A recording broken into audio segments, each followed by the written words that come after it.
बलिया का उससे बहुत बड़ा विकास जुड़ा हुआ है। बलिया का रेलवे स्टेशन देश के विकसित 50 रेलवे स्टेशनों में उसी तरह का विकास हो रहा है। बलिया में रेलवे अस्पताल का बहुत बड़ा विकसित करने की योजना बनी। बलिया में बकुलहा, सुरेमनपुर, चितबड़ा गांव, फेफना और लोकसभा बलिया के अंतर्गत यूसुफपुर, ये सारे रेलवे स्टेशनों का विकास हो रहा है और इसको आज़ादी के अमृत महोत्सव के अवसर के संदर्भ में विकास करने की योजना बनी है। सारे क्रांतिकारियों का एक वहाँ हर स्टेशनों पर उनके तस्वीरों का चित्रण किया जाएगा और क्रांतिकारी कॉरिडोर का भी निर्माण बलिया रेलवे स्टेशन पर यूसुफपुर और सुरेमनपुर होगा। 1942 के आंदोलन के क्रांतिकारियों का वहाँ एक स्मृति के लिए आज़ादी के अमृत महोत्सव के अवसर पर यह कार्य योजना रेलवे विभाग ने स्वीकार किया है। जल परिवहन का भी काम बहुत तेज़ी से बलिया के विकास को आगे बढ़ा रहा है।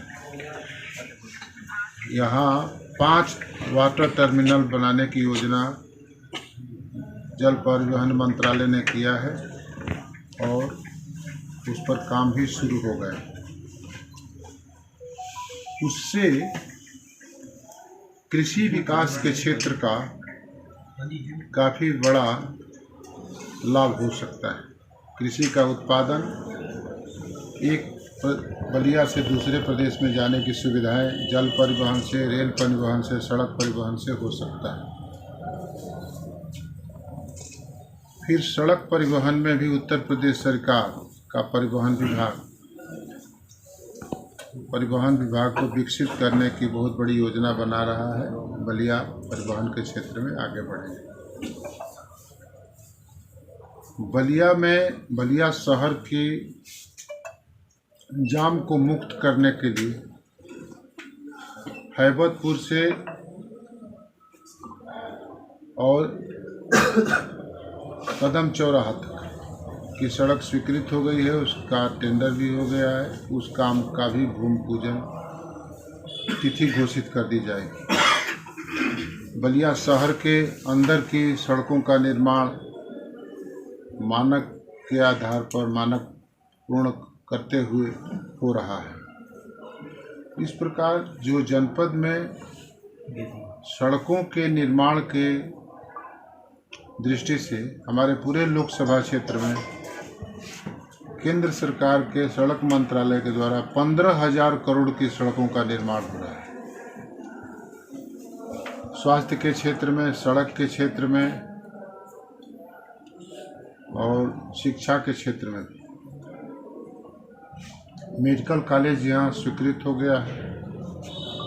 वह मेडिकल कॉलेज जिला अस्पताल और गवर्नमेंट स्कूल के मैदान में बनेगा। वो स्वीकृति हो गई। तो संपूर्ण विकास की अवधारणा मोदी जी को प्रधानमंत्री बनाने के लिए और योगी जी को मुख्यमंत्री बनाने के लिए जो समर्थन बलिया के लोगों ने विगत दिनों में किया है, वह विकास वर्तमान में दिख रहे हैं। आज का कार्यक्रम आप लोगों से संवाद का 27 तारीख को परिवहन मंत्री भारत सरकार नितिन गडकरी जी आएंगे, उसी के संदर्भ में था। शिवपुर का पुल, शिवपुर में दुआबा में शिवपुर में जो गंगा नदी पर पुल बन रहा है, उसको आरा पटना वाले राष्ट्रीय मार्ग से जोड़ते हुए बलिया गाजीपुर हाजीपुर मार्ग से भी जोड़ने की स्वीकृति हो चुकी है। ये बलिया में जो जनेश्वर मिश्रा सेतु है, इसको भी बिहार के सड़कों से और इधर उत्तर प्रदेश के सड़कों से तो जुटा हुआ है, बिहार के भी सड़कों से जोड़ने की योजना बिहार सरकार के उधर से निर्माण हो गया, उत्तर प्रदेश सरकार की भी सड़कों को जोड़ी। मैंने उत्तर प्रदेश और बिहार के सड़क मार्ग से जो जुड़ाव होगा हर जगह वह सुगम हो जाएगा और उसके लिए पूरी तरह जो परियोजनाएं हैं वो स्वीकृत हो चुकी है। बक्सर से भरौली चौराहा तक का वो गंगा पुल बनाकर उसको नेशनल हाईवे से जोड़ने की योजना पर काम प्रगति पर है और मैं समझता हूँ कि नितिन गडकरी जी जिस दिन आएंगे वो उस दिन उद्घाटन भी उसका हो जाएगा। विषय जो था ये नितिन गडकरी के कार्यक्रम का था और यातायात के जो भी विकास किए जा रहे हैं उसकी सूचना देने का था। इस पूरे कार्यक्रम के संयोजक प्रदेश सरकार के पूर्व मंत्री उपेंद्र तिवारी होंगे। तो बक्सर पुल का भी शिलान्यास होगा जी, बक्सर पुल का भी शिलान्यास नितिन गडकरी करेंगे।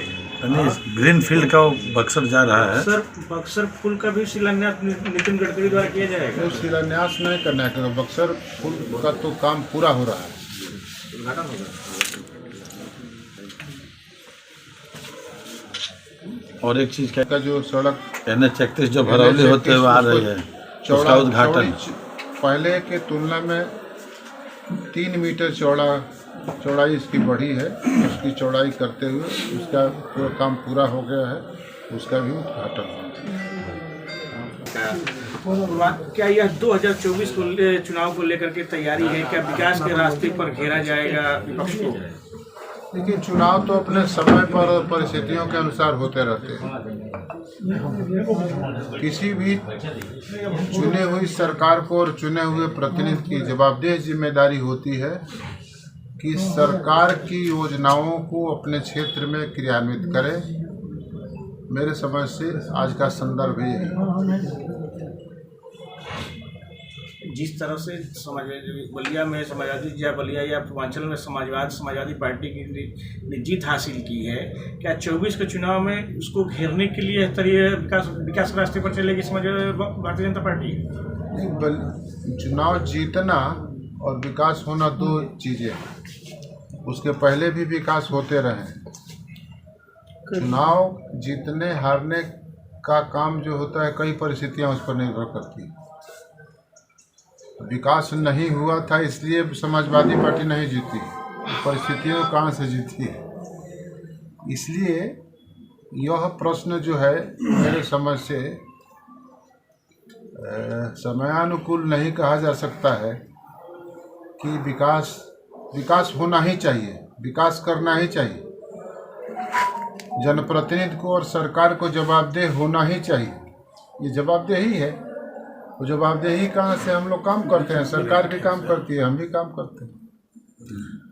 अगर दूसरी जगह दूसरी बात की जाए तो MSP को लेकर के जो कमेटी बनाई गई थी, जो कि किसान राष्ट्रीय महासभा के अध्यक्ष भी रहे, भारतीय जनता पार्टी के राष्ट्रीय अध्यक्ष रहे हैं, MSP को लेकर के जो कमेटी बनाई गई थी वो अभी तक उसके ऊपर कोई कार्रवाई नहीं हो रही है, कोई लागू नहीं किया जा रहा है। क्या हो रहा है? चूँकि जो टिकैत हैं वो धरना प्रदर्शन की बात कर रहे हैं दिल्ली में, कि हम MSP को लेकर के आप धरना प्रदर्शन करेंगे, क्या कहेंगे? देखिए, ये पहले बात जान लीजिए कि कृषि का विषय राज्य का भी विषय है और केंद्र का भी विषय। MSP तय करने के लिए केरल से कश्मीर तक राज्यों से भी बात करने होते हैं, गुजरात से आसाम तक भी राज्यों से बात करने होते हैं। और दूसरी बात है कि लाभकारी कीमत देने के लिए जो कीमत भारत सरकार के द्वारा निर्धारित किए गए हैं, मेरे समझ से MSP तय करने वाले लोग जरूर इस बात पर विचार करेंगे। कृषि के क्षेत्र में पहली बार 20 लाख करोड़ रुपया भारत सरकार ने किसानों की समृद्धि के लिए बिना सूद का देने का ऐलान किया। इस देश में प्राकृतिक खेती करने के लिए जो योजना बनी है और जिसके लिए बाजार उपलब्ध कराया गया है, मोटे अनाज, जो दुनिया का 60% मोटा अनाज भारत में पैदा होता है, उसके उत्पादन के लिए भारत सरकार के बजट में जो योजना बनाई गई है वो भारत के कृषि समृद्धि के लिए, ग्रामीण समृद्धि के लिए, कृषि अर्थव्यवस्था के लिए और ग्रामीण अर्थव्यवस्था के शक्तिशाली होने का एक बहुत बड़ा भविष्य में सबूत बने। इसलिए विरोध करना, असहमति व्यक्त करना लोकतंत्र का हिस्सा हो सकता है, लेकिन आलोचना और आरोप में बुनियादी अंतर। आलोचना करना एक विषय है, आरोपित करना दूसरा विषय। हम किसी आरोप का जवाब नहीं दे सकते। आलोचनाओं को हम लोकतंत्र का एक सार्थक दिशा में पहल मानते हैं। मैं इस बात को कह सकता हूं कि मैं भी 1991 से संसद में हूं। कोई भी सरकार कृषि अर्थव्यवस्था को शक्तिशाली बनाने के लिए, ग्रामीण अर्थव्यवस्था को शक्तिशाली बनाने के लिए जो पहल हमारे प्रधानमंत्री मोदी जी ने किया है, ऐसी पहल अभी तक नहीं हुई। तो बयान देने का और उनके बयान का उत्तर देने का मेरे पास कोई जवाब नहीं। राकेश टिकैत ने एक बात और कहा है कि देश में जनता की नहीं बल्कि नागपुर की पॉलिसी पर देश चल रही है और गलत तरीके से भूमि अधिग्रहण करके किसानों की जमीन छीनने की तैयारी की जा रही है और सरकार खेतों पर बजट कम करती जा रही है और किसानों की MSP कर्ज न देने की बात कही जा रही है। राकेश टिकैत ने कहा है, क्या कहेंगे? उनकी समझ हो सकती है। नागपुर भी भारत का प्रमुख हिस्सा है। एक चीज़ उन्होंने और कहा है कि 20 मार्च आंदोलन की घोषणा उन्होंने शुरू किया है। इसके लिए उन्होंने सभी किसानों को कहा है कि 20 साल तक लंबी लड़ाई लड़ी जाएगी। कैसे देखते हो और क्या कहना चाहेंगे? इस देश के किसान किसी के गुलाम नहीं होते हैं।